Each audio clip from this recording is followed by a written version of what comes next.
ما يشاع عن سماحة المرجع الأعلى السيد السيستاني من أنه حرم التطبير باطل وكذب محض، وذلك لأن سماحة السيد صرح مرارا وتكرارا أنه ساكت عن هذه المسألة، لم يحرم ولم يفتي بشيء آخر، نهائيا ساكت. وكل من ينقل لكم خلاف ذلك كذاب أو مشتبه بوضوح.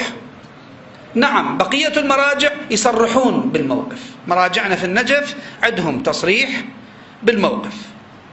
عندنا السيد الحكيم حفظه الله، الشيخ الفياض، الشيخ بشير، هؤلاء يصرحون بالاستحباب، لأنه إذا كان تأسيا بالحسين عليه السلام فهو إظهار للحزن والتأسي وهو مستحب. السيد السيستاني أؤكد ليس له موقف من هذه المسألة أبدا، لا يقول نعم ولا يقول لا أبدا، ساكت. وعادة الفقيه لمن يسكت في مسألة شرعية المقلدين إلى من يرجعون؟ إلى الأعلم بعده، اللي متحير بالمسألة.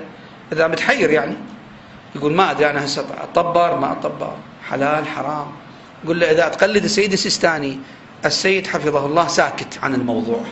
إذا ساكت عن الموضوع الموقف الشرعي شنو؟ مثل كل المسائل الأخرى، إذا ساكت عن الموضوع ترجع إلى الأعلم بعده، وفقهانا موجودين، اتبعت حر. وطبعا ترجع إلى الأعلم بعده، أنت ما مجبور تطبر، ماكو وجوب، إنما إذا تريد يقول لك مستحب، كيفك. الأمر يرجع إلى الناس. نرجع إلى حديثنا إذن.